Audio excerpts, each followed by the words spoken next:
think you've heard it before. Okay.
I start? What's that?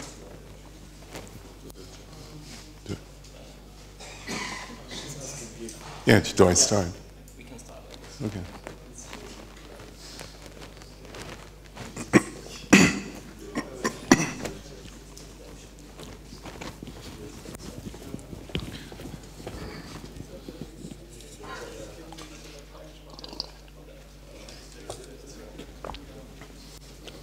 Okay, we should get started. So today, I'm going to continue my lectures on scattering amplitudes. And today, I'm going to answer the question of what the word harmony is doing in my title. Because I think I'm going to show you things that are pretty harmonious. The thing we're going to be discussing is a case study about the structures that you find in scattering amplitudes, I want to show you a very surprising relationship between gauge and gravity theories. Not the normal one that you know about, the ADS-CFT, but something at weak coupling. So it's a relationship between gravity and gauge theory at weak coupling.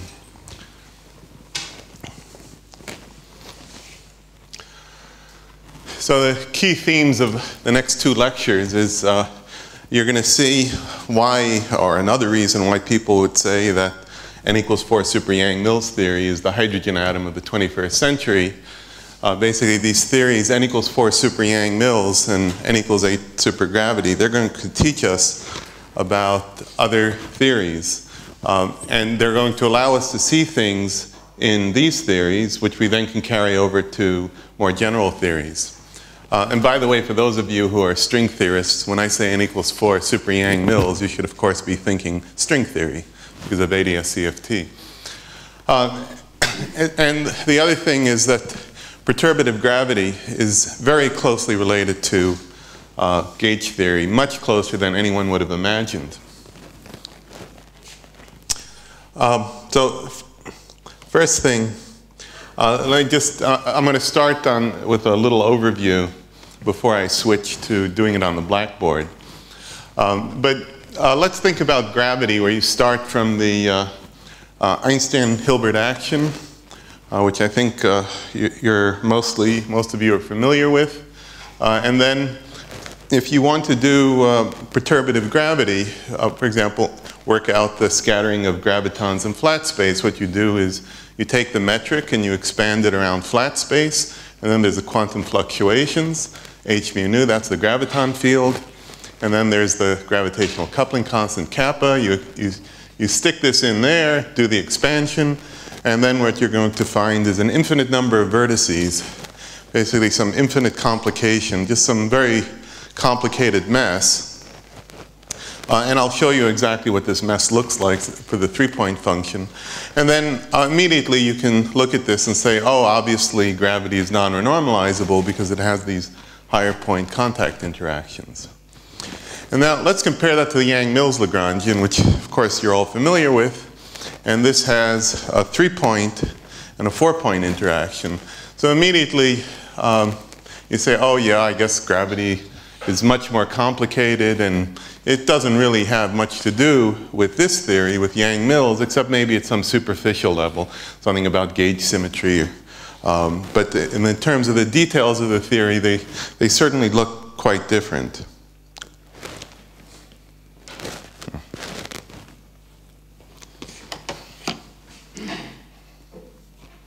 So let's have a look at the three vertices.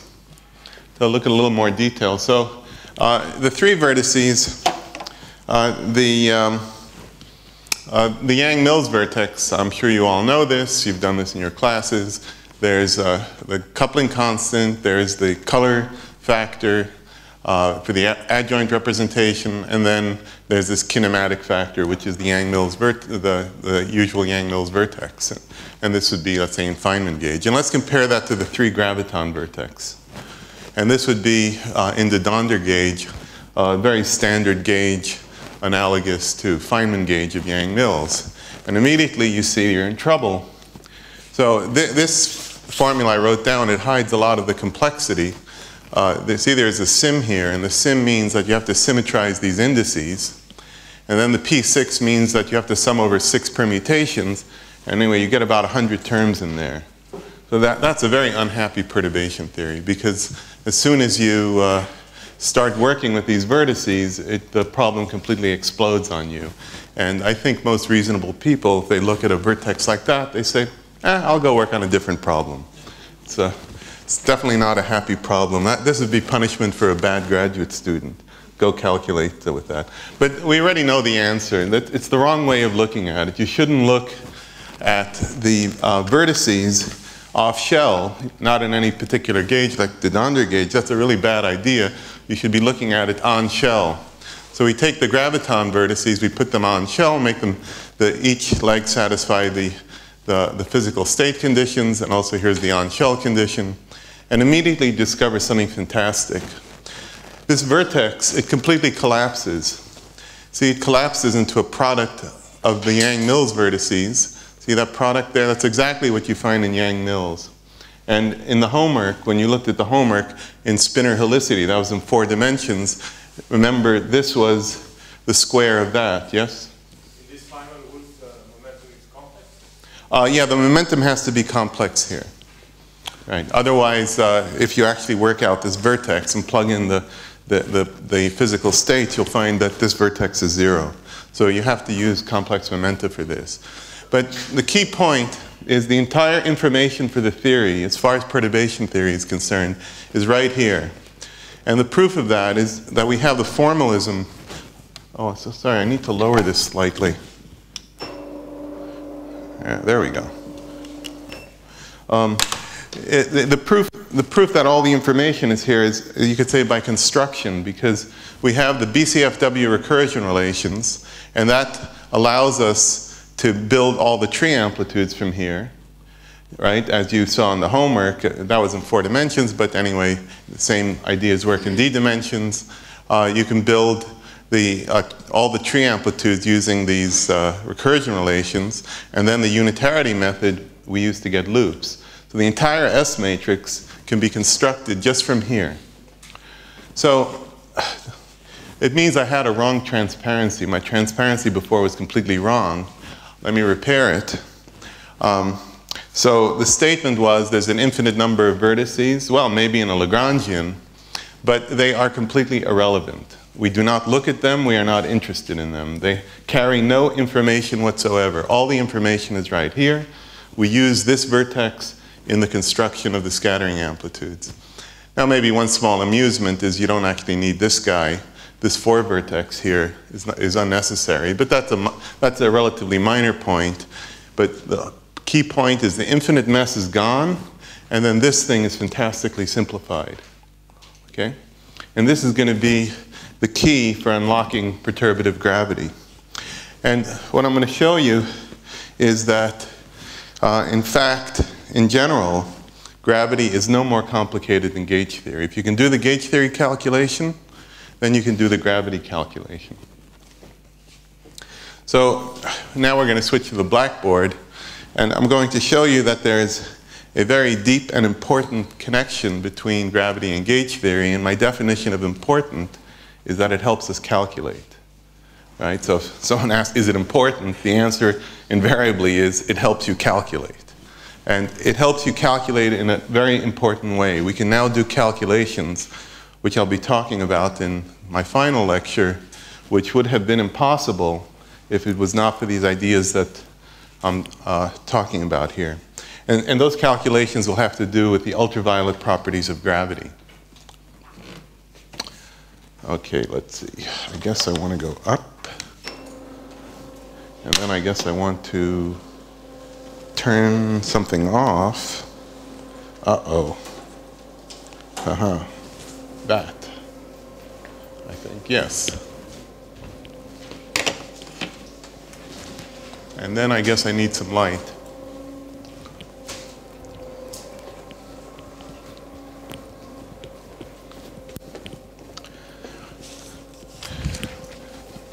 So we're going to just get started. I'm going to show you a property of gravity that's very surprising about gravity scattering amplitudes. So let's consider some scattering amplitude. And I represent it by this picture. And first let's talk about tree level. Now what I'm going to do is I'm going to represent this amplitude in terms of diagrams. Not Fineman diagrams, but essentially phi cubed type diagrams.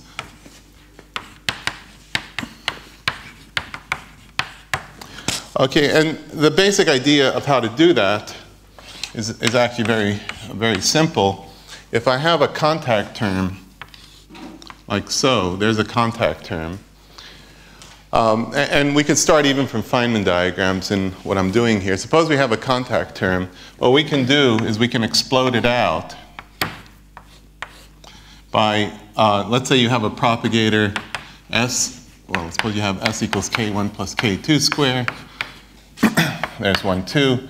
All I do is I multiply by S over S.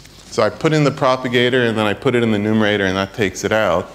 And then I assign the contribution according to the color. This carries a certain color. See, there's certain color factors in here, so I just assign it so that it has the right color factors dictated by these cubic diagrams. So in general, I can write the amplitude, a tree amplitude, in the following form, which I'll show you in a little more detail in a second what I mean by this. So this would be an m-point tree amplitude of gauge theory as the sum over its phi cubed diagrams. So, okay, I mean, they're not, I just mean the pictures, the propagators. When I talk about the diagrams, I'm talking really about the propagators that you see. And then some numerator factor, some color factor, and then some denominator. And these are the Fineman propagators.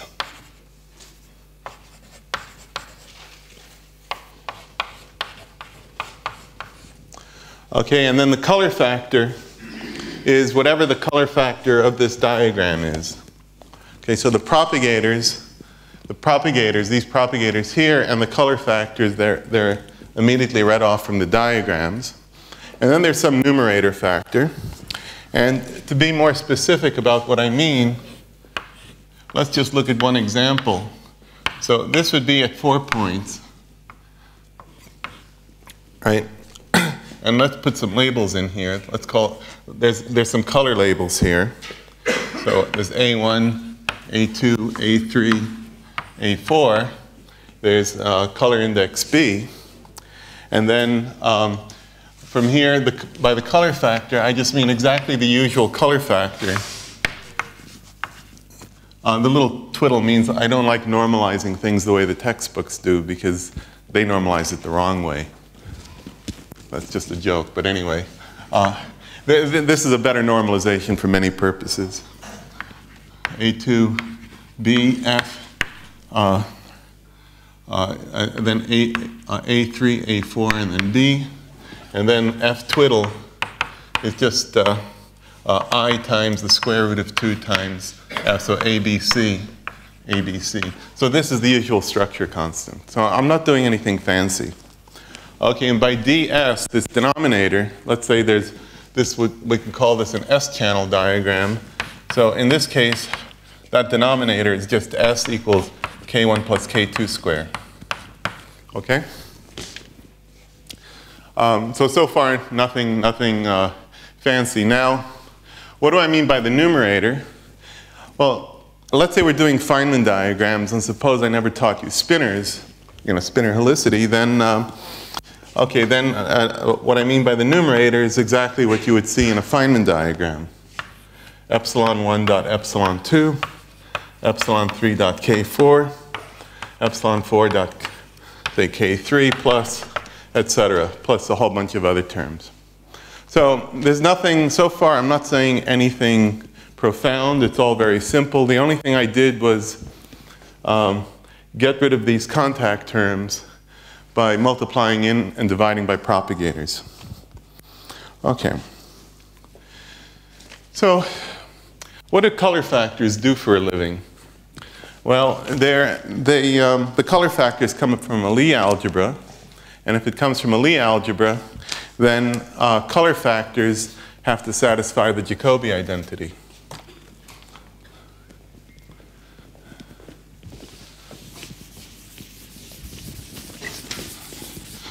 So we can represent the Jacobi identity in terms of pictures.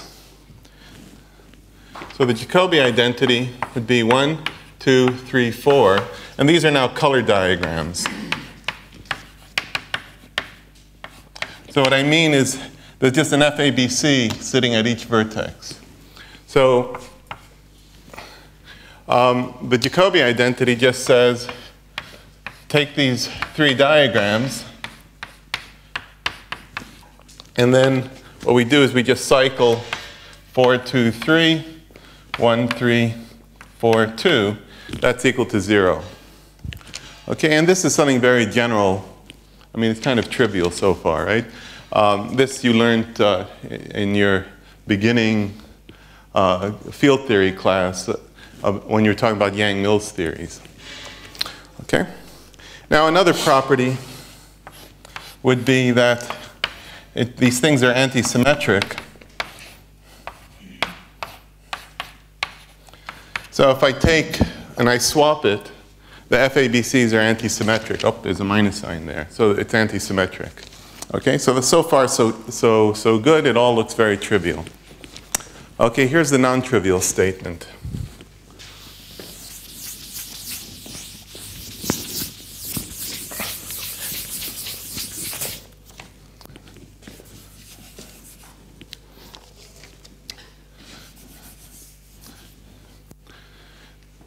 The non-trivial statement is there exists a representation of the amplitude such that for every colored Jacobi identity,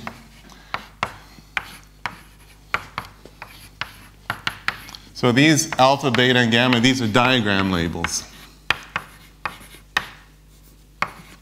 Because for every diagram, there's a color factor. So I take 3 color factors, and if they happen to be in the form of Jacobi, so let's say here I can add to the 4th leg, I can add whatever I want, and it's still a true identity, as long as I'm adding the same thing in each corner. So so I just find 3 diagrams somewhere that satisfy the colored Jacobi identity. Okay? Then the statement is that there exists a representation such that for each one of these identities, there's another identity. And an identity on the numerators, n alpha, n beta, n gamma is equal to 0. Now, I'm actually not going to tell you how to find these because it's not so simple to find them. You have to actually do some work to find representations that have this property. But I am asserting it exists. At tree level, there's actually a proof of that. But this is going to be absolutely crucial. Once you know it exists, we're going to really exploit this. This will be the key for unlocking gravity. You don't see gravity yet. I'm just talking about Yang-Mills. But here is where the secret of gravity is, right in this equation. For every one of these, there's going to be one of those. For every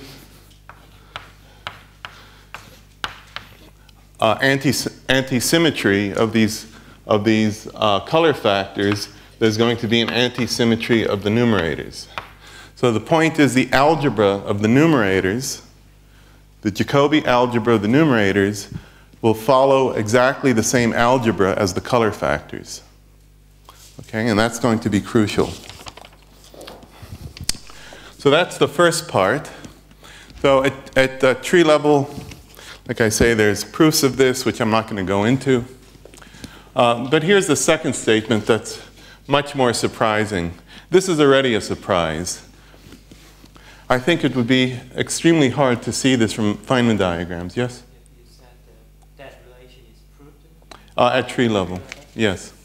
It's actually proven by construction that people have explicitly found numerators that do this. Okay. There's not you could say, a theoretical proof, but there's a constructive proof.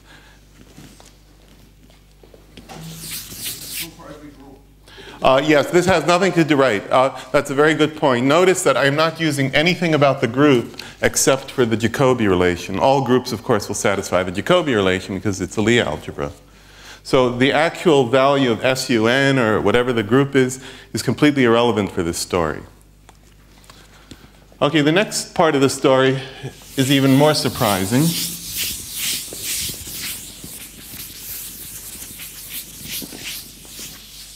And it's the following statement,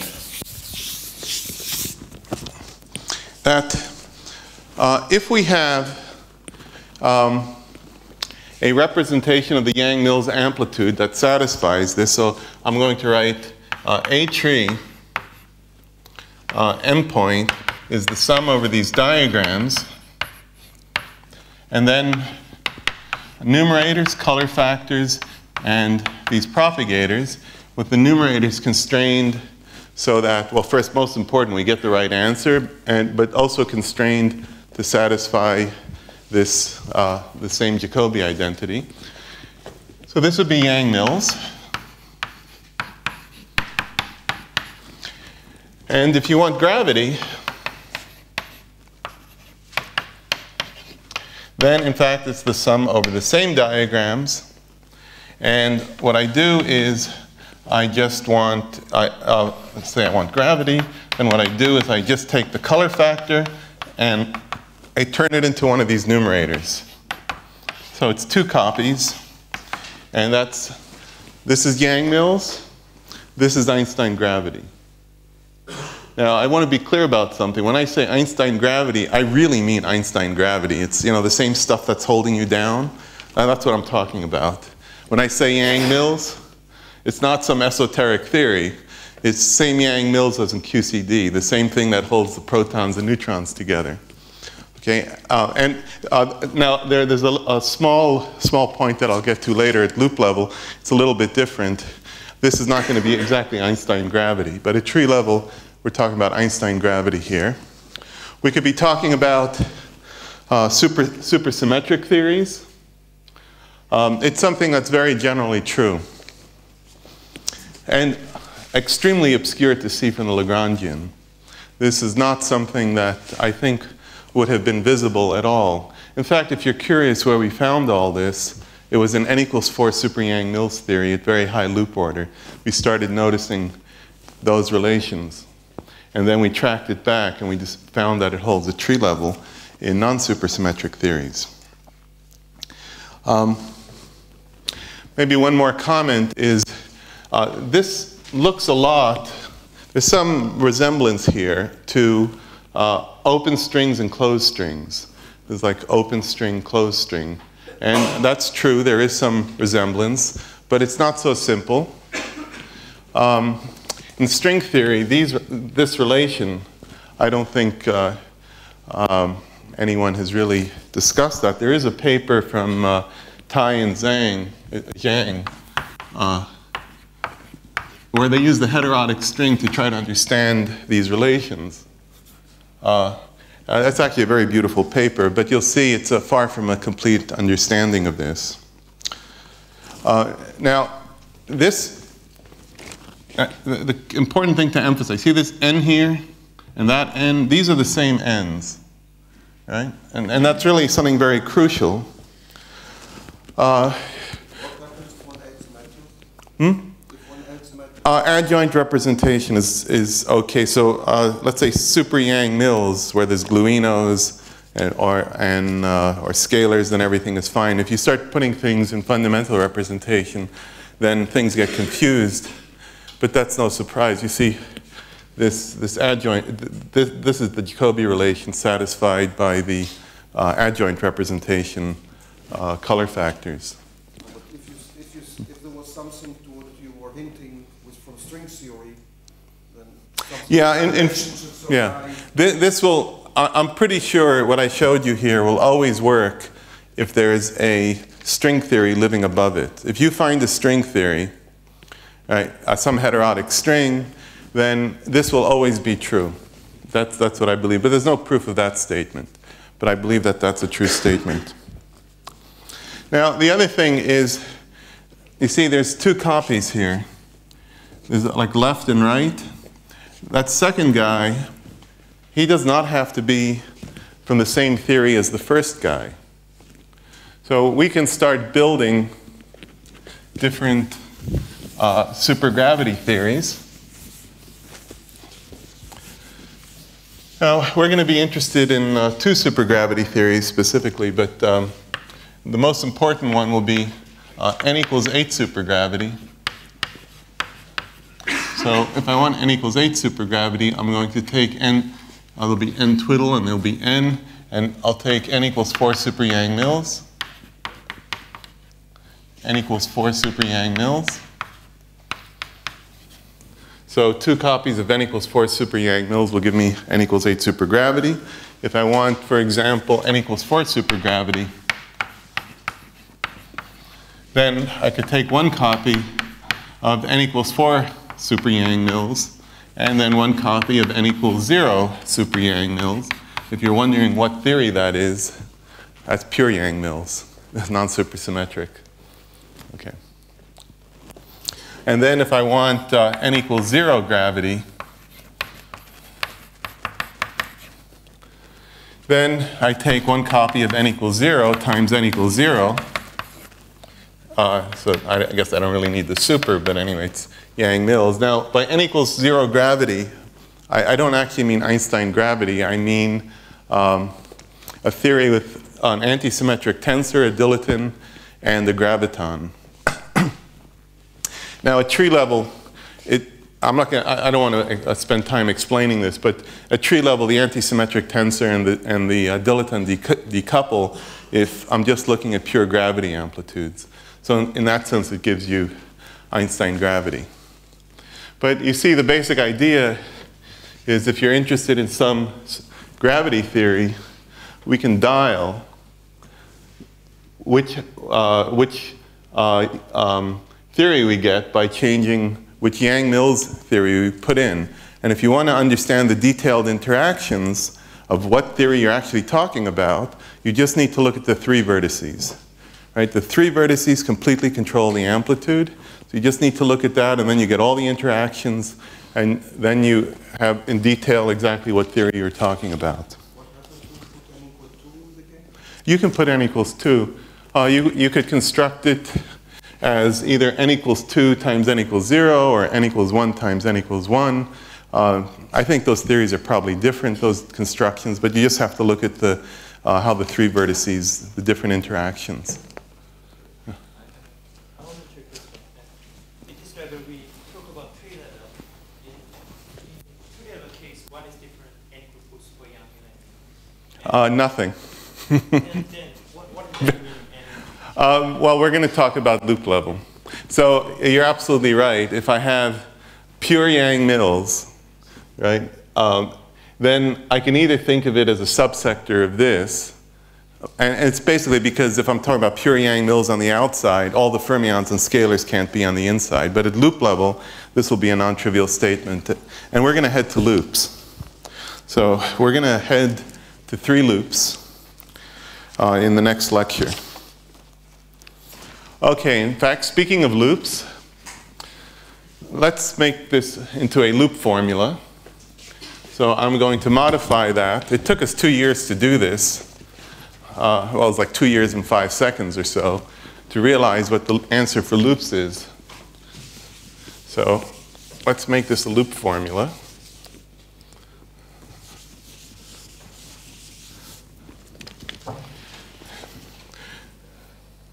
So we'll make it loops, and we'll make it at endpoints. And any number of loops, j equals 1 to L of dLj in d dimensions, 2 pi to the d. And then we have to sum over the diagrams. And then one very small difference, right here, this is combinatoric factor. I'll explain what the combinatoric factor is in a second, but it's the same formula except we have an integral and we have some combinatoric factors which occur at loop level. And then gravity, the generalization is this.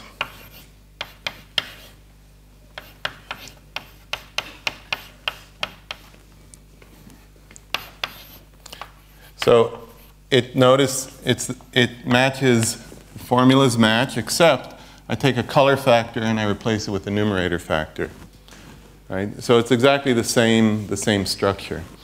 Now, this is unproven. Okay? We don't have a proof of this. But not having a proof should never stop anyone.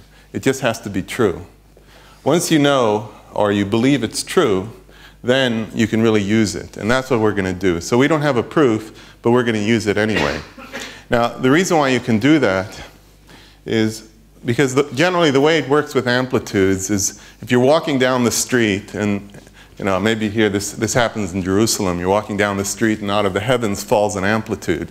and you just pick up the amplitude and look at it, you can tell whether it's right or wrong, independent of where it came from. So if you can use this to generate amplitudes, then afterwards we can tell if it's right or wrong. And we can tell with 100% certainty, because amplitudes have very strong restrictions on their kinematic structure, the poles and the cuts. If you get those right, then you have the correct amplitude. Okay?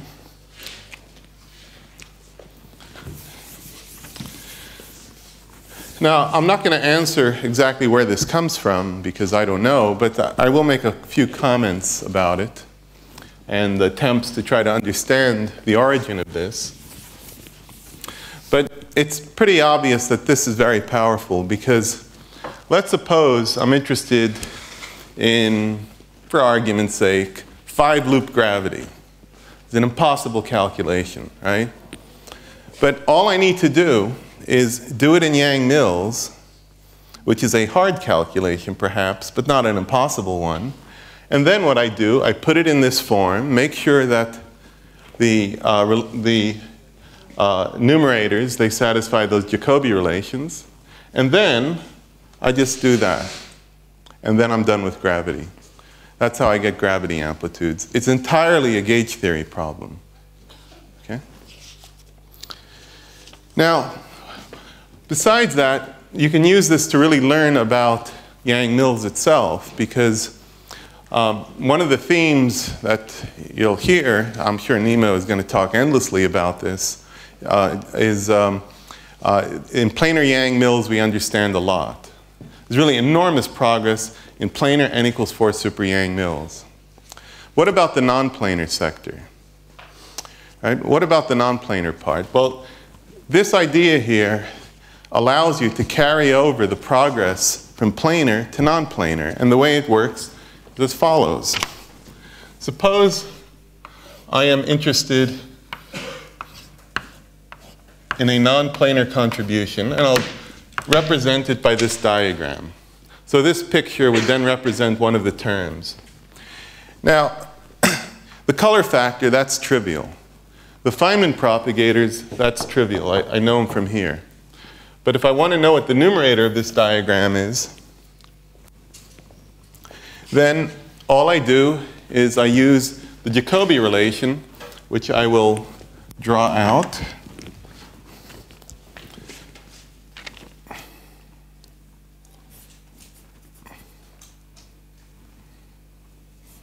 Sorry, I drew the wrong thing, sorry.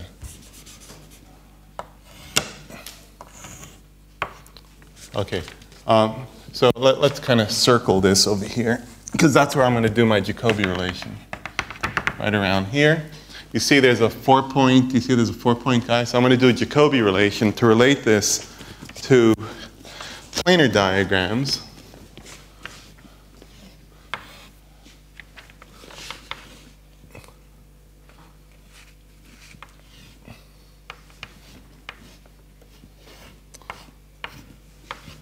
There's one. And then if I had an eraser, I could get right down the other one.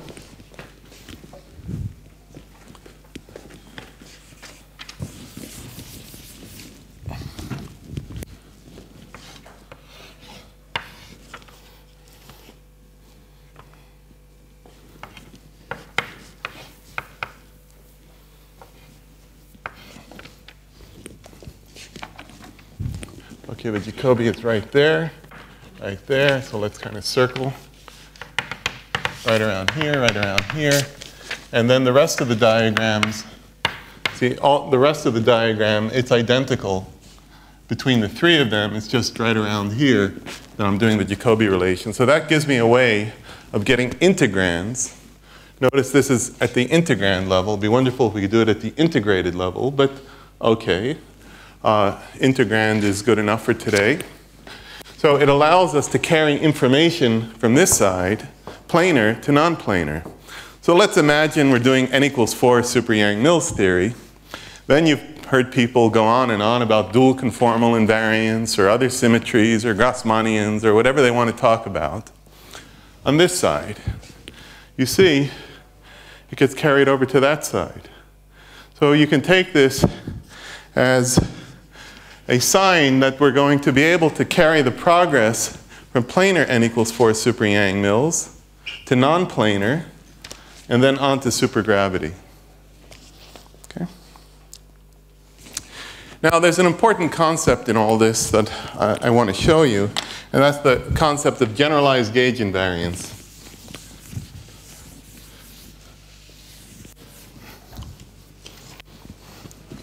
Yes? Isn't the downplacing procedure correct guarantee for you that a supergravity is finite? No, it's more complicated than that. And in the next lecture, I'll explain what the complication is. What it does say for sure is we are going to find out if it's finite or not. And when you say you're going to compute a finite loop, you mean in that way, or you? Yeah. Yeah, this way.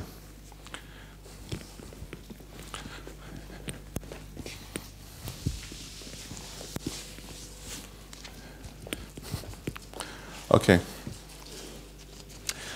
So let's discuss generalized gauge invariance.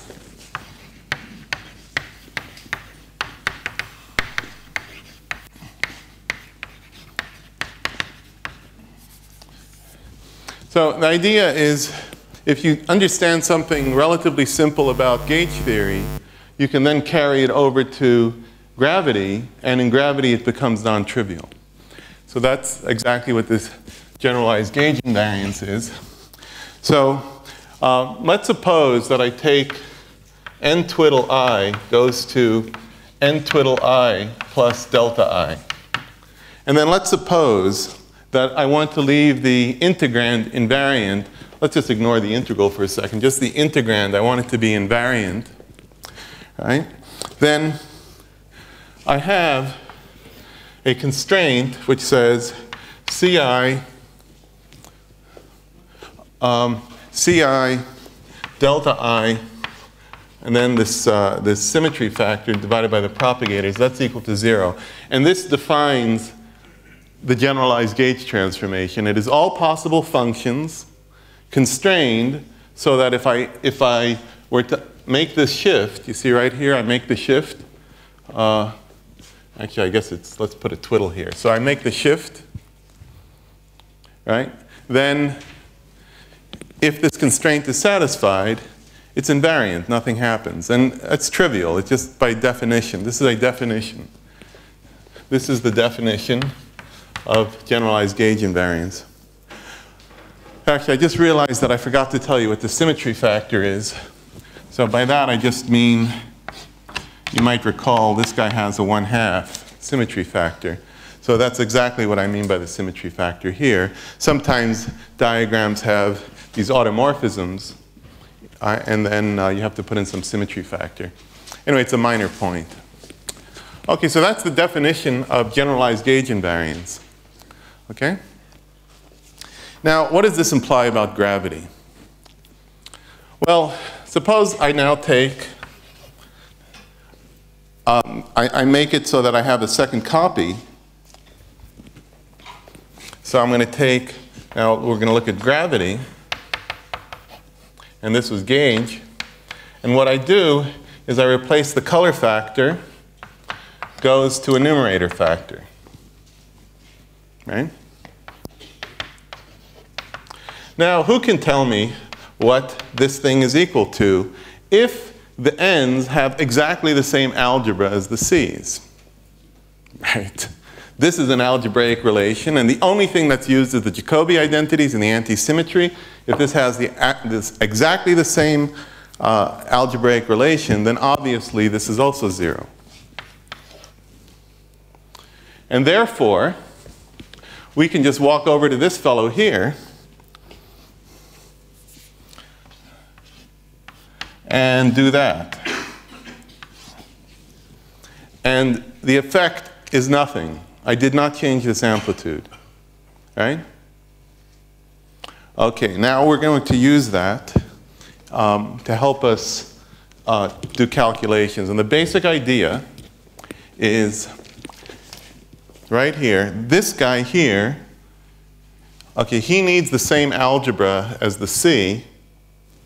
And this combination here It can be any representation whatsoever because I can modify it by the generalized gauge transformation, convert it to any other form I please, and then it's still true. So that's going to help us a lot. Because it means we just need one of the copies to satisfy this relation, and then that gives us a lot more freedom and a lot more power to do calculations. And I'll show you some examples of how you can exploit the generalized gauge invariance, basically to write down gravity amplitudes. And sometimes even do it in an integrated form, yeah? Is this gauge invariance related to the gauge invariance? This is bigger in the sense, this is the set of all possible changes you can possibly make to the integrand. And it includes ordinary gauge transformations, but it's much larger than that. Because ordinary gauge transformations are restricted that every line belongs to a field, then you make a gauge transformation on that field. So basically all the lines and all the lines in the diagram, they transform universally in one way.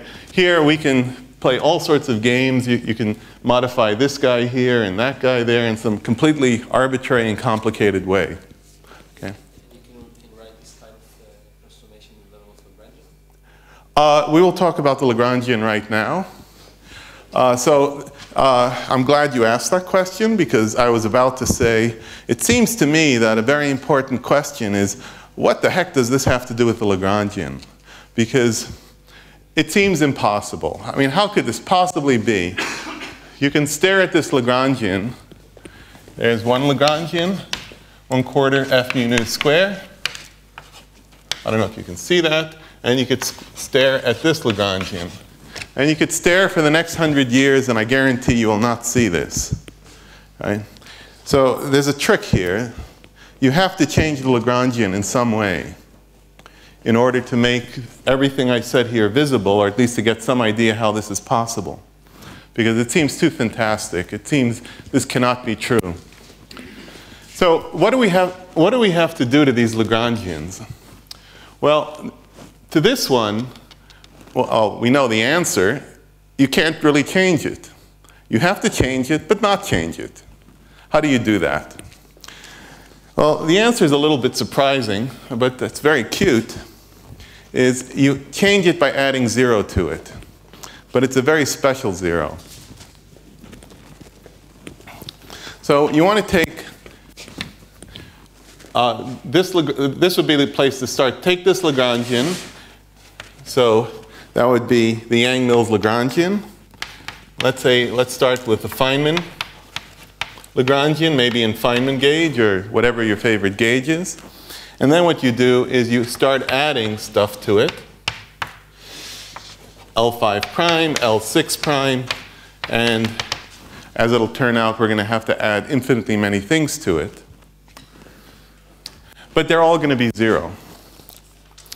And let me just show you, maybe not on this blackboard, since almost no one will be able to read that.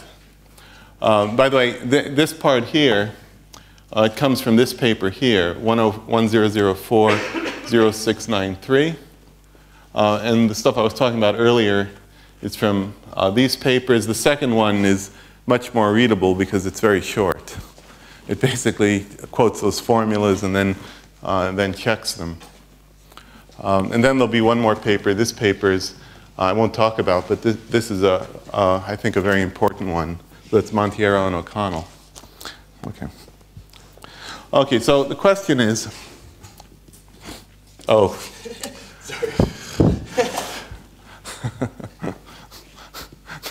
Anyway.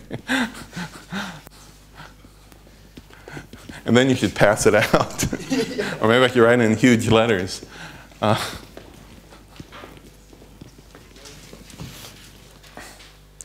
Okay, so the question is, what kind of Lagrangian can do this? Yes? That transformation, for graphic case, that transformation related to general covariance? No, not in any obvious way. I'm sure it's in there, but not really. It's not It's definitely not just general coordinate invariance. I think that's, it's going to have the same, you see, general coordinate invariance, it'll have the same issue as in Yang-Mills theory, that normally there's one gauge or one set of coordinates that we use, and then all the fields, they're the same field. So within the diagram, let's say there's gravity, this leg and this leg and this leg and so on, they're all in the same gauge. But we're talking about something more general where you can start moving around things in some fairly complicated way, which at least it's not obviously related to I mean, I'm sure it is in some sense, but okay.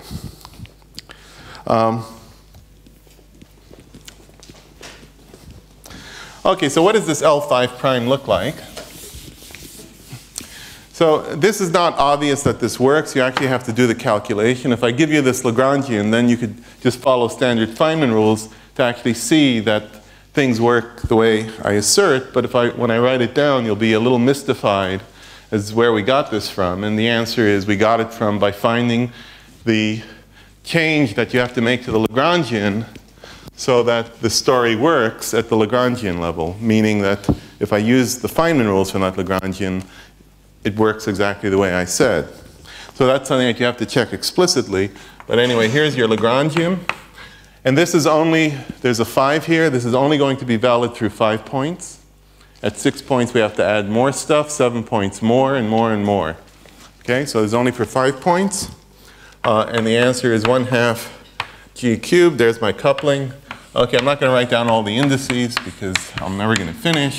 But there's 3 terms. 3 color factors arranged in the Jacobi identity. So there's another name for this. That's Jacobi 0. That is 0. So that's a good thing to add to the Lagrangian because I don't want to change my scattering amplitudes. And then, okay, I'll start putting in some indices, A4, A5, and then mu nu. So there's an anti-symmetry, A1.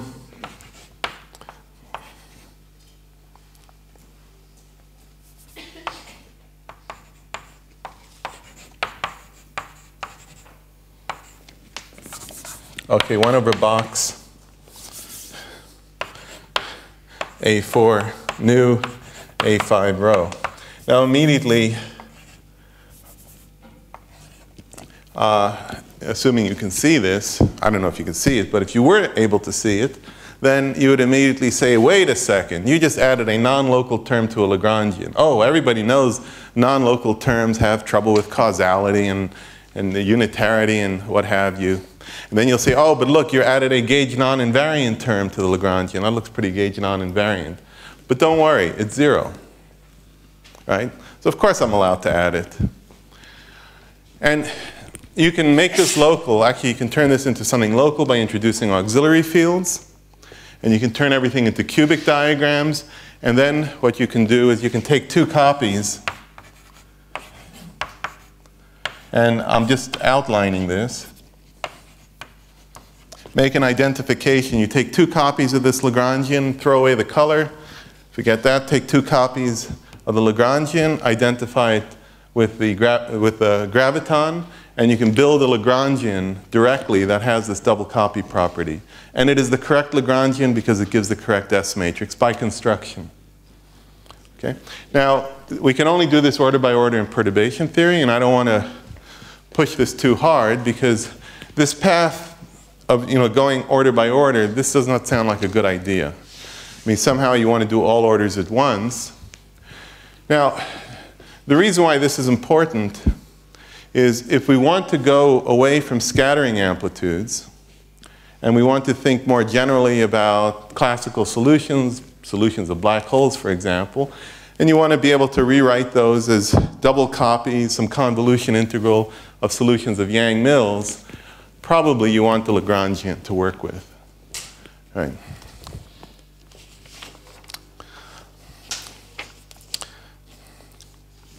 So that's actually not a solved problem, not even close. We don't actually know how to write down a good Lagrangian. There is progress from, it's this paper right here. It's Monteiro and O'Connell. That's the one. So that's 11050693. So Monteiro and O'Connell, so I don't know, let's call them M and O. Oops. They look at the self-dual field configuration. And in the self-dual field configuration, they actually have a very beautiful solution in terms of light cone gauge and a very nice description showing that the symmetry of Yang-Mills that's responsible for this is a diffeomorphism invariance. So they take the diffeomorphism invariance of general relativity and they bring it back to Yang-Mills. That's the good news. So they're really on a good track. The bad news is, so far, it's only for the self-dual field configuration and only MHV amplitudes. But still, I think this is the way to go, that this is the way things will be understood. It's actually a very beautiful paper. Those of you who like Lagrangians, that's the paper you want to look at. Okay. Now, what I want to talk about here is how to exploit this.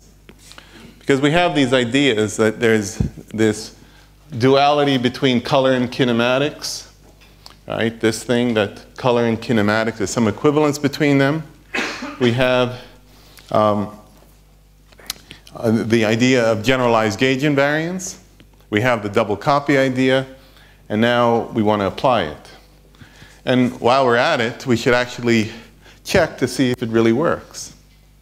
Like I said, there's no proof of what I said. So every time you do a calculation using this, then you have to make sure the calculation is correct. So there's two ways to do that. One is calculate something people have calculated before and then see if it comes out right. And the other way is to do something new, but then use all the tools that we have, the unitarity tools, to then make sure that it's right. Okay? So first let's talk about one loop. How do you do a one loop gravity calculation?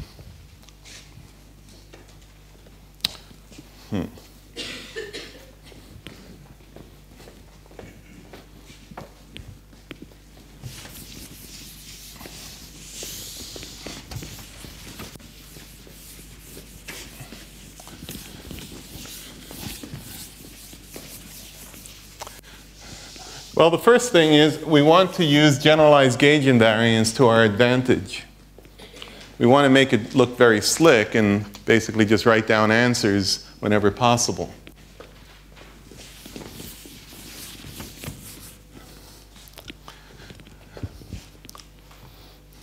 So the first thing is let's clean up the color of Yang-Mills. So if we're working at one loop,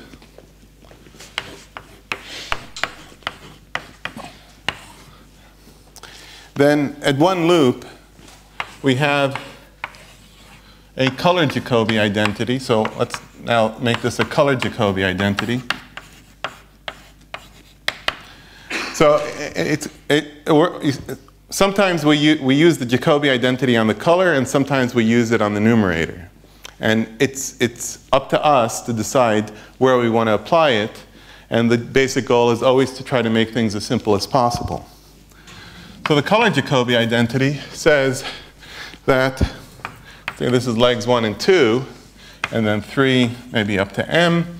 It says that this is equal to that, 1, 2, and then 3 up to m, and then minus the same thing, except 2 and 1, you exchange 1 and 2 like that. Okay?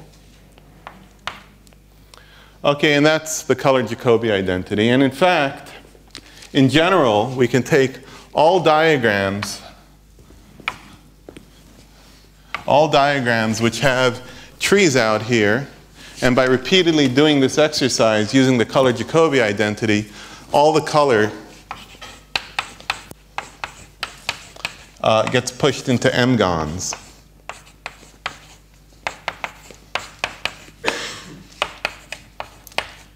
So the only color factors that appear in the amplitude by just using the color Jacobi identity are these m-gons.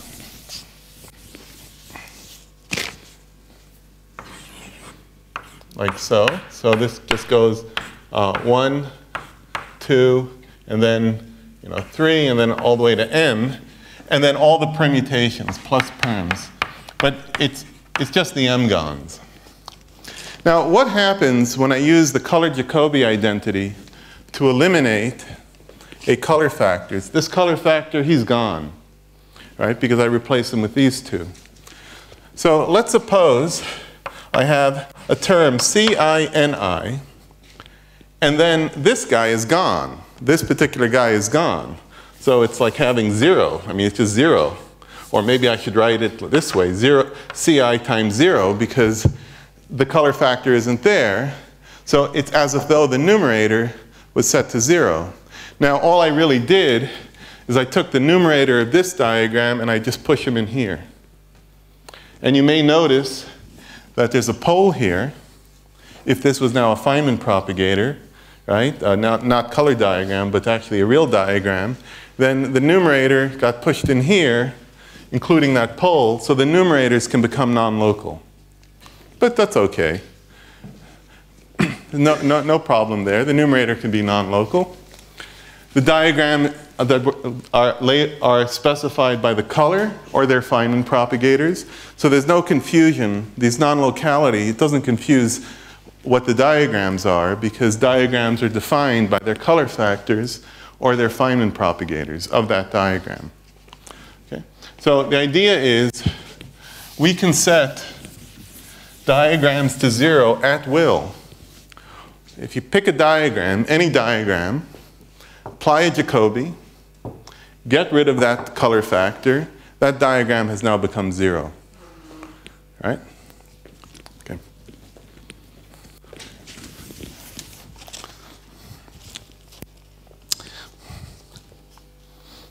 Now, it vanishes because I eliminated the color factor. So let's say I had a formula like C1 N1 divided by D1, okay, plus C2 N2 divided by D2, or these labels are diagram labels, C3 N3 over D3, right? And then what I do is I use the color Jacobi. So there's minus C1 minus C2, minus C2 minus C3. I just use the color Jacobi. And then what happens, I look through the list of diagrams that are in here, and I see, oh, diagram C2, he's got a coefficient right here, and then reading it off from here and here. And if I have any propagator here that doesn't belong in there, I just absorb it into the numerator. So in here, I just don't see diagram C1, or the color factor C1, so the diagram isn't there. Okay? If the color factor isn't there, right, if C1 is missing in my formula for the amplitude, then diagram C1, or the diagram 1, is just not there. Okay?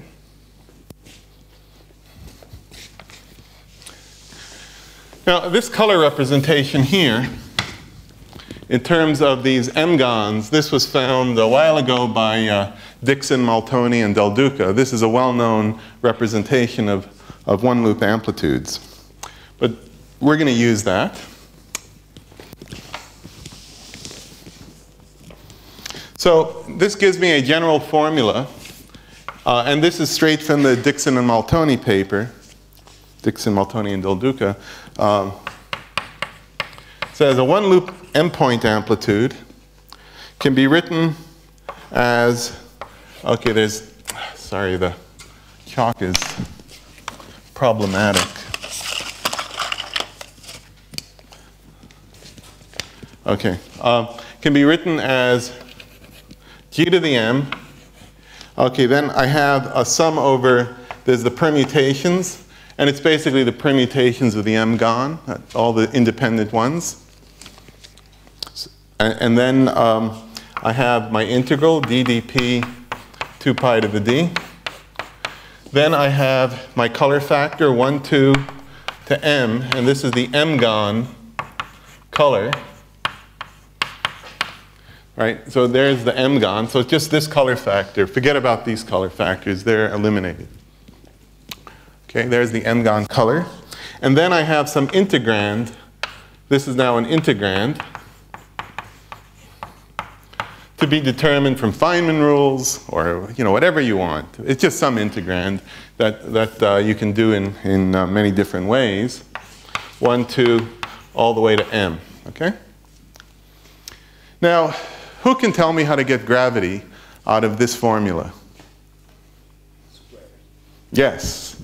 All I got to do is I walk over to that color factor and I replace, I just make C1, 2, 3, m goes to n 1, 2, 3, m.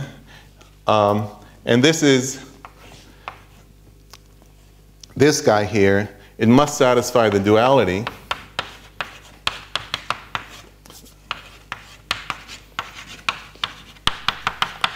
Right? So this has to have the same algebra as that. If it doesn't, it'll come out wrong. The other copy is hiding in here. There's numerators and propagators hiding in this integrand. And that can be any representation at all because of the generalized gauge invariance. Right? Now notice in this formula, this guy here is the m-gon. That's the m-gon numerator. So I just need the m-gon numerator. And from that, I generate a gravity amplitude. And this is, maybe I'll put a twiddle there. I don't know. Anyway, it's one of the copies. But it must satisfy the duality. It's the copy that satisfies the duality. Okay? And now, let's imagine that I happen to get lucky. And I happen, just by good fortune, to have a numerator that's independent of loop momentum. It's just an accident, you could say. Suppose I just, look in the literature and there it is. A numerator that's independent of loop momentum. What's going to happen to that numerator? He comes out of the integral. You do the integral, and then that's in terms of a Yang-Mills amplitude. So if by chance, so there's an if here, so you have to find an example where this is true. And the reason why we like this example is it's now very easy to do because we're just going to look things up in the literature and write down the answer, and we can check it and make sure everything is okay. Okay, so if there's an if n twiddle 1, 2, 3, m is independent of loop momentum, then let's go ahead and do the integral. So you get a general formula which says m1 loop gravity, let's make this gravity, is equal to, okay, we put in our gravitational coupling constant, there's some normalization, it's not so important. You sum over the permutations, the independent permutations of the m-gon. Then this guy is, this is independent of loop momentum.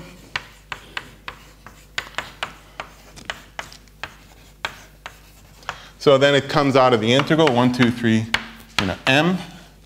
And then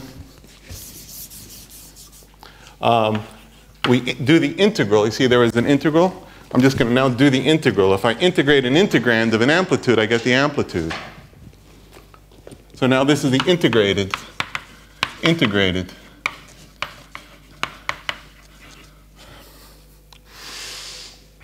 One loop. And this is now a Yang-Mills amplitude. 1, 2, all the way to m. Okay? So you may ask, is this a correct formula? Now, the good thing is you can find examples in the literature where you know this side and you know that side. You just have to look it up. And what's that example? Well, here's one. We'll make this up to 5 points. So this will be 5. And let's make this side n equals 4, n equals 4 supergravity, one loop. So one loop, we'll make this n equals 4 supergravity, sugra. We will make this side, this here, n equals 4 super Yang-Mills. We will make this n equals 0, meaning pure Yang-Mills. And then we look in the literature. This one we find a paper from 93. So this is 1993. And that's myself, Dixon, and Kossauer. We did this back in 1993. So that means we have that side of the equation. This over here, let's make this 5 points.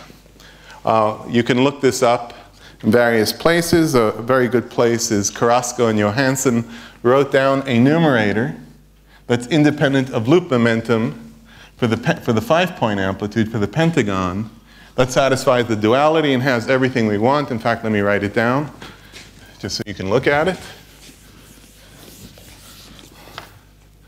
So this is just quoting from the literature. This is from Carrasco and Johansson. N equals 4. And that's the pentagon. That's the pentagon numerator. And it satisfies the proper dualities and so on. It's given by minus, and then it's these spinor inner products. 1, 2, 2, 3, 3, 4. Oh, it's very hard to read. Let's maybe stick it over here. Okay, so let's, I think I need new chalk. Yeah, I'm gonna do that. I'll get a new one and break it. It works for a while and then it stops working. Okay, 1, 2, oh yeah, much better. 4, 5, twiddle, and then, okay, 1, 2, 2, 3, 3, 4, 4, 5, 5, 1, and then down here is 4i, and then epsilon, mu, nu, rho, sigma, k1, k2, k3, k4. Okay, mu, nu, rho, sigma. Okay, so this guy has the right properties, and it is a solution of the duality equations, and it gives the right n equals 4 super Yang-Mills amplitude. And like I say, you can look this up. So you can look this up, you can look this up, and then, by very good fortune, an old friend of mine, just by chance, happened to do this side this year.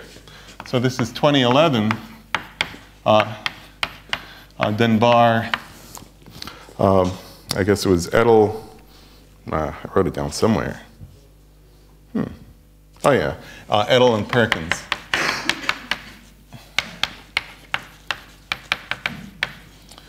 They did that. So now it's just like a homework exercise. Okay, we wrote a paper on it, but anyway, it was like a homework exercise. Plug it in, check it's equal to the other side. So is it equal to the other side? Well, obviously yes, otherwise I wouldn't be here, right? I wouldn't be talking about this. So this really works. So it's done, there's a comparison the old-fashioned way and the new idea of using the duality. Now, and you notice how the calculation went. All we did was we made a replacement of the color factor.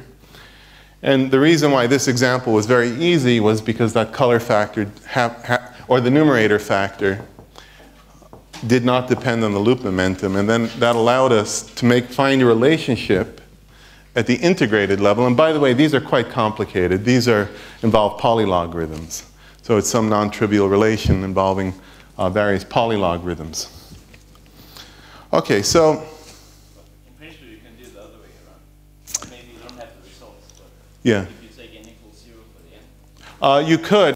Yes, you definitely could, except like you said, maybe you don't have the results, and that's correct, because there was something very important here. This had to be a duality satisfying representation.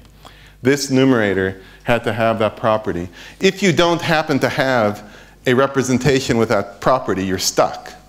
It turns out that n equals 0 at 5.1 loop, we don't have that representation. Okay, it's a more complicated, oh, it should be there. We have, at 4 points, we have the representation. Oh, by the way, the same type of trickery, it works at 2 loops, looking at n equals 4 supergravity at 2 loops at 4 points. The same story holds. It turns out the numerators are independent of loop momentum, and then you can just write down the answer. Now, they don't have a proof that it's correct, but they've done a lot of checks. So that's Lance Dixon and his student did that, at 2 loops. Okay, now, the whole trick, as your question made clear, is you have got to have one of these duality-satisfying representations. So let's try to apply this now to a very non-trivial problem. So everybody has heard multiple times, I'm sure, that gravity is non-renormalizable and gravity is going to diverge and this and that. Okay. And then you ask the question, where does that come from? Why do people say this? And it turns out, very surprisingly, that there is not a single example of a divergence in four dimensions in any supergravity theories. Not one example. Yet people are quite confident that it's true, that supergravity will diverge. So we thought it might be pretty neat to find this one example. Now, we don't have the answer yet, but we're very close. This is myself and my graduate students, so that's Denon and Davies, and also my postdoc, Yutin Wang. So we decided, let's go find ourselves an example of a divergence in supergravity. Now, you're going to hear in my next lecture that I think n equals 8 supergravity is finite. So that's not a good example to look at, because that one's going to be pretty hard to find the divergence in. You have to find a theory that has less supersymmetry, as little supersymmetry as possible, because remember, supersymmetry causes cancellations. On the other hand, you have to maximize the supersymmetry in order to do the calculation. If you get rid of supersymmetry, you're basically in trouble. Right? I mean, that's again why, you know, n equals 4 super Yang Mills is the hydrogen atom, because it's got the most supersymmetry, and therefore it's the simplest one to work with. So we want to simultaneously minimize the supersymmetry to find our divergence and maximize it so we can do the calculation. So what theory do we pick? It's n equals 4 supergravity is our candidate. So it's this. The first divergence is at 3 loops. So we're not playing games anymore. We're doing multi-loop calculations. We're going to use this trickery. The divergence that's expected is of this form, 1 over epsilon and r to the 4th. By r to the 4th, I don't mean the Ricci scalar. I mean, it's something called the Bell-Robinson, the square of the Bell-Robinson tensor. But anyway, it's something, a Riemann to the 4th, with indices appropriately contracted. And that's what the counter term should look like. It's the only potential supersymmetric invariant counter term that we could write down. And we're going to look at n equals 4 supergravity. Okay. So how are we going to do this? Well, the answer is we're going to find ourselves, well, what we're going to do is we're going to take n equals 4 supergravity, sugra, and we're going to factorize it into 2 copies. One will be n equals 4 super Yang Mills, and the other one will be n equals 0 super Yang Mills, which is, of course, pure Yang Mills. All right, that's going to be our factorization. So let's write down the 2 diagrams.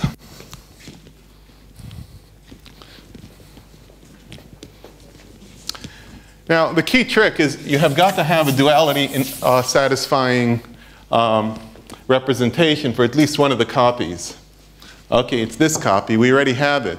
So you just look in the literature, and you find yourself one of the copies to be, so there's one copy. I'll just draw the diagram.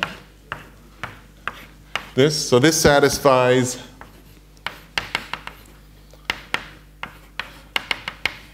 okay, and this is in this BCJ paper, this one. You'll find that representation sitting in there, duality. So that's our n equals 4 And this is, anyway, it's in that, it's like a finite lifetime on these pieces of chalk. Okay. There we go. Okay. Now for the other copy, we have a little problem because no one has ever written down ordinary Yang-Mills at 3 loops. You just can't look that up. So the second copy, what are we going to do? So this is pure Yang-Mills.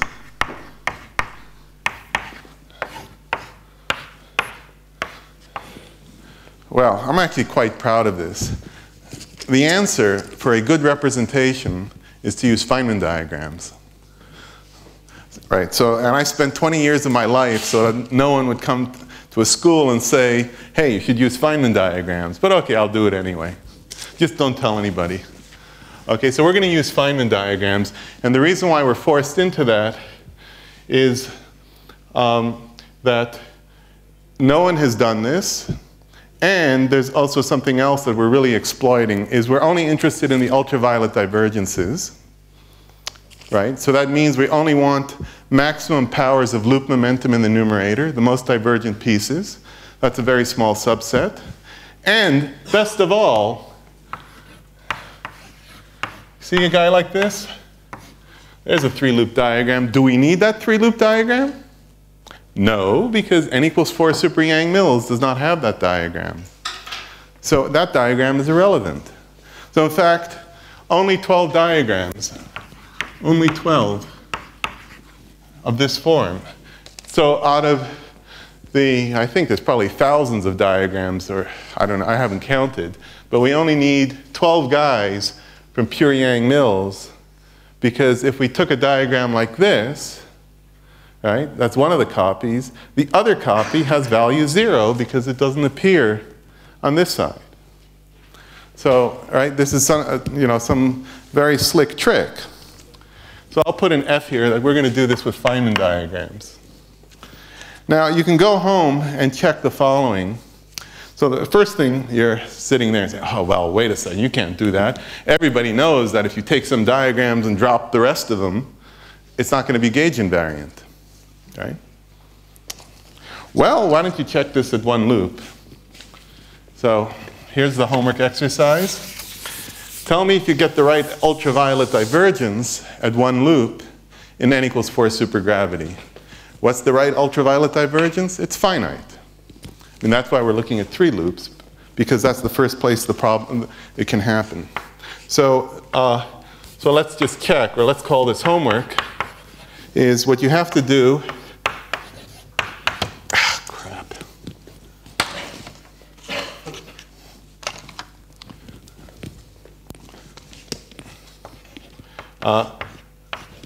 What you have to do, so this is now 1 loop. That's the homework assignment. So STA tree, S is the Mandelstam invariant, K1 plus K2 square. T is the other Mandelstam invariant. STA tree, this is the Yang-Mills, the n equals 4 numerator.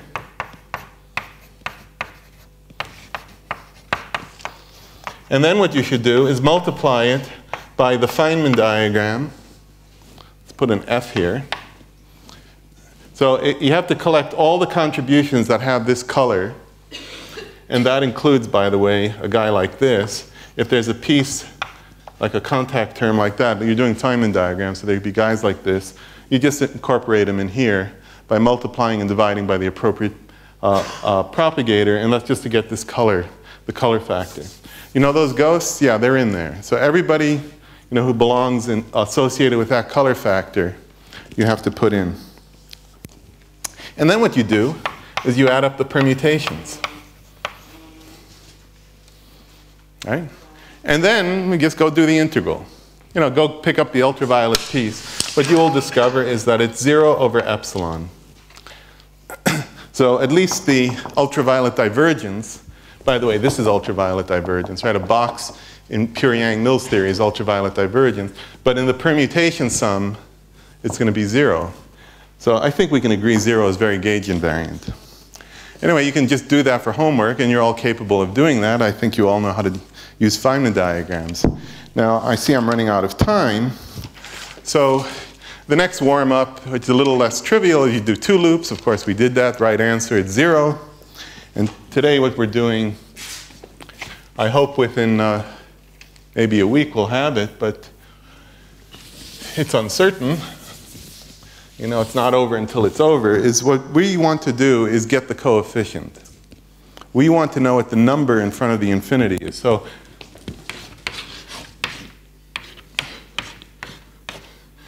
why do you suspect you have infinity? Why do you suspect you have infinity? well, basically there's going to be 2 results. Either it's infinite, and then we'll be heroes to everybody who says supergravity should diverge. Or it'll be finite, we're going to get 0, and we'll have a big party. Okay. At the moment, even I consider myself to be the most optimistic person in the room on the finiteness of n equals 8 supergravity, and even I would say this is going to diverge. But do I know? Of course not. I have to do the calculation. Right? And there is no other way to do it. You can argue symmetry till you're blue in the face. If you have missed some hidden symmetry, you will not get the right answer. There's only one way to be certain. Do the damn calculation. Right? So there's a number. Well, in fact, let me just, so there's a numerator factor of n equals 4. Yeah, maybe first I'll describe. Do I have 5 minutes, or is that? Yeah. Okay. Okay. Then let me skip that. Fine. We're going to do the calculation. We're going to get this number. There's some number, c over epsilon. That number there. That's the number we're interested. And then it's times the counter term, r to the 4th. By r to the 4th, I mean there's 4 gravitons sitting out here. Okay. And we're going to get that number. And like I say, either it will diverge and we'll be heroes to people who believe that supergravity diverges in general, or we're going to be heroes to those who don't believe that, which I guess is fewer people. Okay. So what kind of things do we want to do in the future? Well, I think these ideas that I've been showing you here, you'll see a limitation, an obvious limitation, is this is all about the S matrix, about scattering amplitudes. Obviously, we want to take this out of the S matrix, this idea that gravity theories are 2 copies of gauge theory. We want to take that out of perturbation theory, apply it to problems having to do with, let's say, black hole physics, or basically any classical solution in gravity. How to do that, we probably need to have a much better understanding of the Lagrangian. And next time, what I'm going to do is apply these same ideas to show you how we can do these incredibly high loop orders, 5 loops in n equals 8 supergravity. I guarantee if you had asked anyone a few years ago, even me, can you do it? Can you do 5 loops? I would say, oh, well, someone else, I don't know, 30 years from now. Right? But we can now do those types of calculations and really address, at a fundamental level, the ultraviolet properties of gravity. Okay, thanks.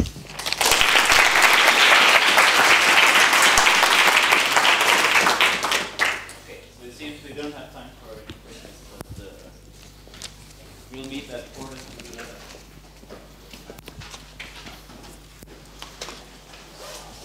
4:11.